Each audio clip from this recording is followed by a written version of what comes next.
সুপ্রিয় দর্শক, বিশ্বের আলো টিভিতে আপনাদের স্বাগতম। এখন আছি রাজধানীর সোহরাওয়ার্দী উদ্যানে। আপনারা দেখতে পাচ্ছেন আজকে বাংলাদেশ ইসলামী আন্দোলনের মহাসমাবেশ। এই মহাসমাবেশে সকাল থেকে আমরা দেখতে পাচ্ছি বাংলাদেশের বিভিন্ন ওয়ার্ড ইউনিয়ন থেকে নেতাকর্মীরা তারা জড়ো হতে শুরু করেছে। লক্ষ লক্ষ মানুষের জনতার ভিড়। ইসলামী আন্দোলনের যে সকল নেতাকর্মী সারা বাংলাদেশে ছড়িয়ে ছিটিয়ে আছে, প্রত্যেকটা ইউনিয়ন, ওয়ার্ড এবং প্রত্যেকটা এলাকায় তারা অলরেডি গতকাল থেকে আসা শুরু করেছে এই সোহরাওয়ার্দী উদ্যানে মহাসমাবেশের উদ্দেশ্যে। তো মহাসমাবেশে আজকে প্রধান অতিথি হিসাবে থাকবেন বাংলাদেশ ইসলামী আন্দোলনের চরমনায়েব পীর শায়েখ রিজাউল করিম।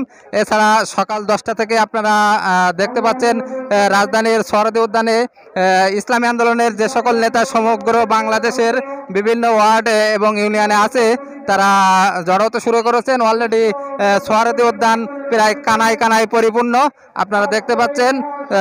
তো প্রধান অতিথির বক্তব্য শোনার জন্য তারা অধীর আগ্রহে নেতাকর্মীরা অপেক্ষা করতেছেন।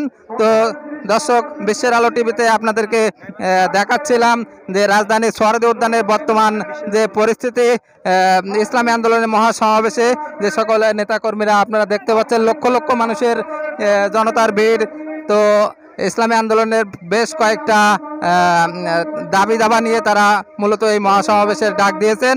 তো তাদের দাবি দাওয়ার ভেতরে রাষ্ট্র সংস্কারের এবং জুলাই গণহত্যার বিচারের দাবি করেই তারা নির্বাচন চান, এমনটাই বক্তব্য দিয়েছেন কয়েকজন নেতাকর্মী আমরা শুনলাম। তো দর্শক, বিশ্বের আলো টিভি থেকে এতক্ষণ থাকার জন্য আপনাদের অসংখ্য ধন্যবাদ এবং পরবর্তী আপডেট আপনাদেরকে সব কিছু জানিয়ে দেওয়া হবে বিশ্বের আলো টিভির মাধ্যমে। তো আপনারা অবশ্যই বিশ্বের আলো টিভির সাথে থাকবেন। ধন্যবাদ সবাইকে।